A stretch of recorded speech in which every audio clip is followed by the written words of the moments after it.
Aflatoxin contamination in food on the rise in Kenya. What health implication could it have on the human body?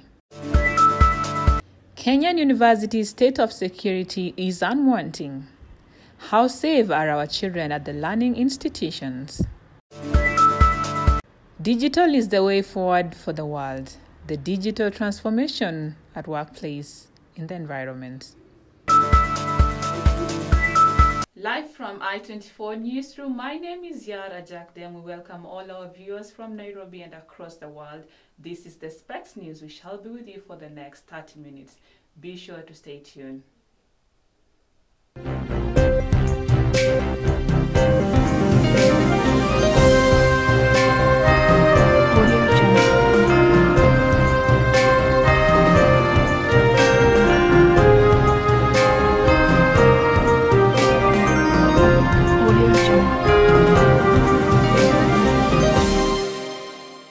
And on to our first developing story of the day. Kenya is allegedly the hotspot of aflatoxin, especially in dry areas. According to recent reports, maize has the highest number of aflatoxin consumption, followed by peanuts. This brings in the question of how safe is our food to our health? Our reporter Anthony Baki has the latest on this. Maize contamination with aflatoxin has been implicated as a deadly epidemic in Kenya 3 times since 1981, with 2004 and 2010 recording the highest outbreak of acute toxicity in the country, which took more than 125 lives. Early this year, the Kenya Bureau of Standards (KEBS) banned various maize brands such as Dola, manufactured by Kitui Flour Mills, Starehe, made by Pan-African Grain, and Kifaru by Alpha Grain Limited, among others. This came with a lot of clashes among Kenyans, as ugali is the staple food for Kenya. Aflatoxin is associated to cause acute chronic health and production effects in humans. This leaves many Kenyans with the question of what implications could aflatoxin have on their health. The implication of aflatoxin in the human health. Number one is what aflatoxin does. Your immune system will respond to the aflatoxins by one, increasing production of cells. And this increased production of cells will cause the cells to move out of their control mechanism and will end up causing overproduction of those cells, which can either lead to cancer, malignant, malignant, or growth of tumors or other malignant diseases. So the poor management and storage of food will lead to production of aflatoxin from the same food. So the implication of the aflatoxins to human health as one of the causes of cancer. Yeah. Joining us live is our chief correspondent Anthony Baki. Anthony Baki, please tell us, maize being the staple food of Kenya and recording the high number of aflatoxin contamination, what are the citizens saying about this? I think when you look at aflatoxin, it's a chemical, like a bacterial compound that is found within seeds. So any seed that is contaminated with aflatoxin, then what it means is when it is consumed, it has a negative connotation on individual health. Look at cases such as cancer. These are some of the diseases that arise from individuals consuming cereals that contain the aflatoxin in them. I think I would say to some extent it is a point of ignorance, because as a farmer you should be aware of how best you should store your cereals, because you know aflatoxin thrives well in wet conditions, so that when you store your cereals in a dry place, there are very little or slim chances of the cereals developing aflatoxin in them. So I think it's a matter of ignorance that the farmers and the Kenyans should look at very keenly. And then you see, aflatoxin itself, when it is consumed, like I said, there's a case of the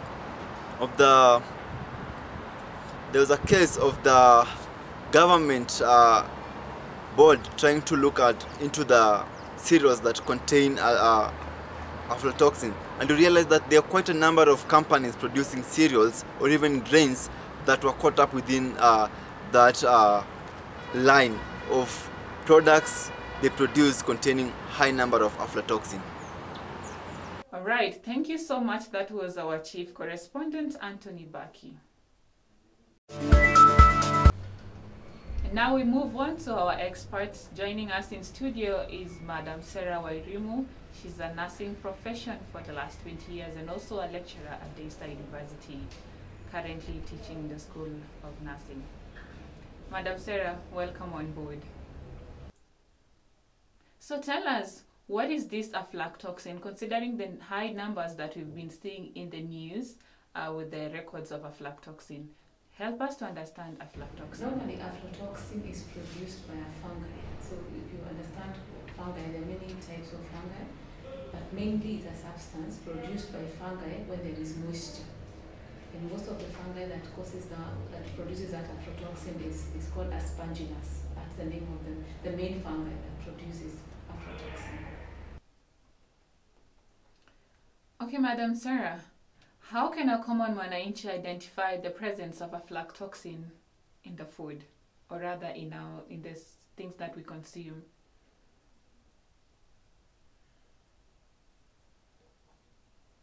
Many times you find when the grain is drying up, if you find a bit of molding on the grain or changes in color on the grain, especially during the cold seasons, then you can actually be able to tell that there's a bit of that fungi settling down on the grain. And mainly the grain affected is maize, we have a bit of the wheat, oats, barley. So any type of the grain products, they may be affected. So you will see changing in color, and you can actually be able to see the deposit of mold on top of the grain itself. Some people will just simply clean the mold and assume things are okay, but the moment you can be able to see it with your naked eye, then you know it's quite a bit excessive compared to what. I do not have the exact figure in terms of the measure of statistics, and usually some degree of fungi will be in the environment, and fungi, we even eat mushrooms, which are a bit of fungi themselves. So it's not like it's completely toxic in itself, but excessive use, which I may not have the exact amount of the measure, is what is a problem. And especially if you're eating that type of grain on a daily basis. And on our last question, what are some of the side effects of consuming food that has aflatoxin and the health effects it has on us? Usually the mild symptoms would be of nausea, vomiting, having diarrhea, abdominal pains, and then the severe form will actually can cause convulsions where somebody presents like they're having epilepsy. So that is in severe form where the brain has been affected. Sometimes the aflatoxin can affect the liver, and you start having the yellowness of the eyes as a result of that effect on the liver. It's been associated very closely to liver damage, brain damage, and cancer, especially cancers of the liver. So you find a lot of people who have been taking aflatoxin for a long time, they will develop hepatitis B easily. They get easily infected with hepatitis B, and they easily develop cancer of the liver. Then in children, it causes stunting of growth. So you find children who are in an environment where maize is not very well preserved, they don't grow normally. Their immune system is suppressed, and their growth is also suppressed. So the immune system means that you cannot fight common infections. So they die of other conditions as a result of the suppression of the immunity. And then of course you can see that their growth is not equivalent to other children at the same age and weight. Okay. Thank you so much. You're welcome. And moving on to our second developing story of the day, learning institutions are considered to be safe places, but for the past few years, Kenyan universities are becoming unsafe, citing examples of students being harassed, others killed, others raped, among other issues. This brings in the question of how safe are our children at the universities? Our correspondent has the latest on this. Universities and colleges are unique environments that require security solutions based on complex and changing factors. While private universities have made considerable and deliberate efforts to restrict entry into their campuses and hostels, the public universities seems to be more laid back, with negligible procedures in place to ensure safety and security on their universities. Kenya's worst terror attack happened at Garissa University College in April 2, 2015. The terrorists killed 148 students and left more than 70 injured.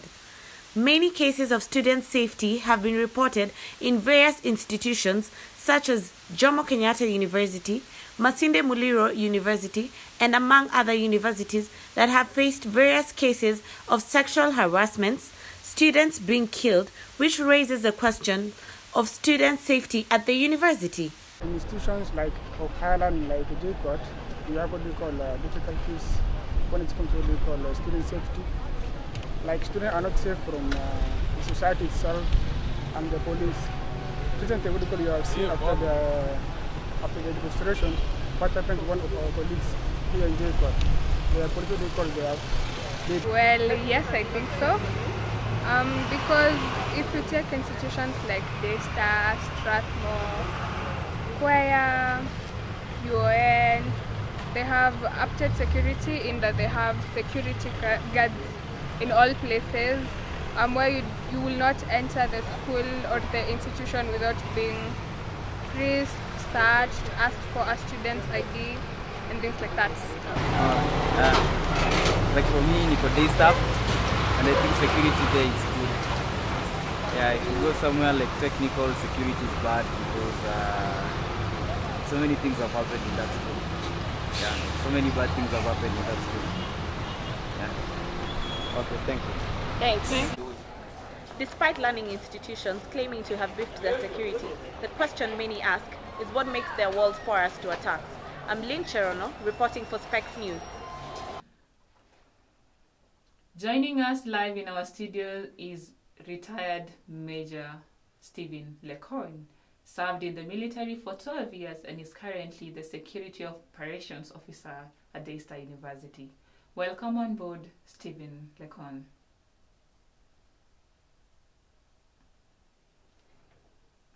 Okay, Major Stephen, tell us, what is your take on student safety at the universities, considering the many cases that you've been seeing on the media? Security or lack of it in universities is increasingly becoming an issue in the country because students' body provides a soft target for criminals. And criminals, small crimes like theft of phones, laptops, and other things. And some of them use violence to get it. Of course, we have other high-end criminal activities like what is happening around Maseno, the rape cases that are increasing around Maseno. So yes, it is an issue that needs to be checked.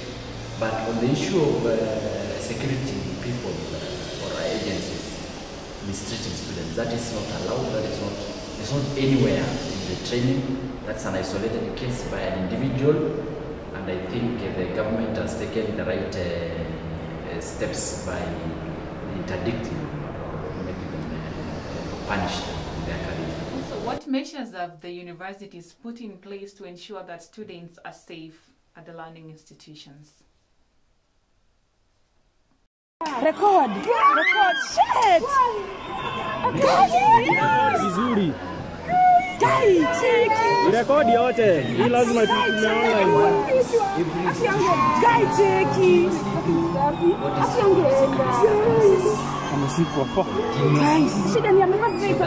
Because these risks, we talk about risks here.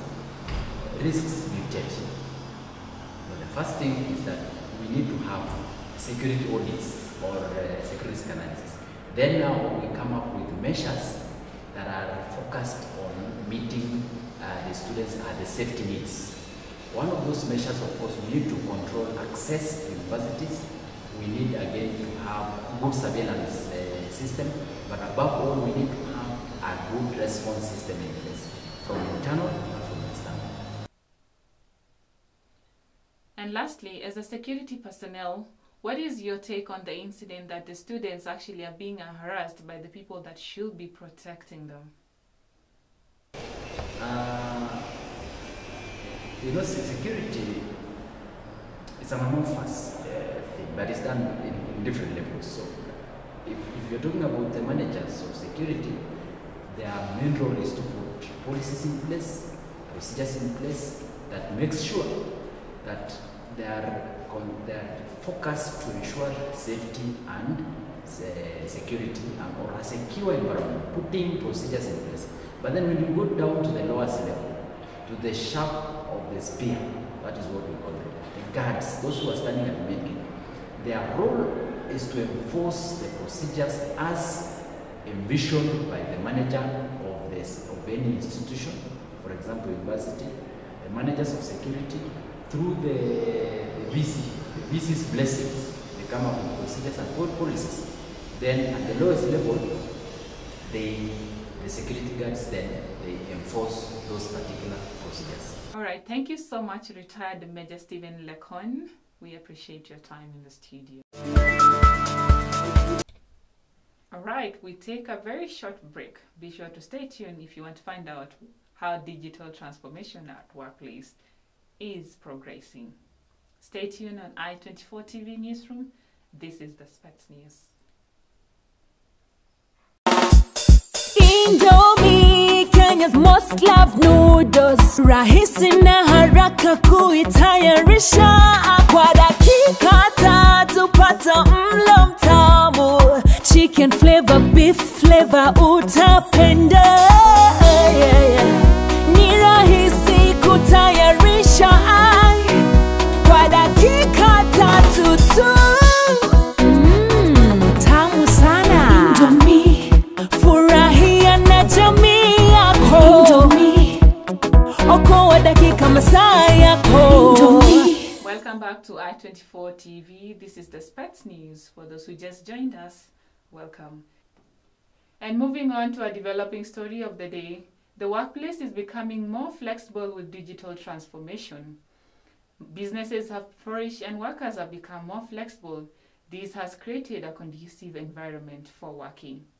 Our correspondent has the latest on this story. The digital workplace is a concept that aligns to technology, employees, and business processes to improve operational efficiency and meet organizational goals. This means the virtual complement the physical office space. The digital workplace is a broad term that includes any device, software, or platform that staff members use to execute their jobs. In a successful digital workplace, employees are engaged, productive, and mobile, which are byproducts of the transformation. Employees are able to quickly and easily share what they know and find what they need with consistent experiences across devices and locales. The flexibility created by digitalization has created more harmony at the workplace. We spoke to a human resource manager who tells us how digital transformation has helped them relate with employees at the workplace. Digital transformation on workplace. It has actually been very fantastic in terms of technology these days. You can actually receive your mails, you can at home, you can actually advise your employees whatever place they are, and work still continues even when you're at home. Actually, there's a lot which the technology has actually done in terms of human resource, because in terms of records, we can actually be retrieving records very fast. By just a blink of an eye, you have all the records at one place. Actually, there is this aspect of appraisals are actually done through the online platforms. It's not necessary you are very close to your employees. You actually assess them or evaluate them from whatever place they are. So the digital platform is very good these days. Digital transformation is good. I'm in construction industry, so I'm able to work from wherever I am. I just need a laptop or a phone, a smartphone. I'm able to disperse information to different parties at the same time. So it's a good thing. The workplace continues to flourish day by day in this era of digitalization, making businesses flourish and enabling time flexibility. For Specs News, I'm Nora Michael.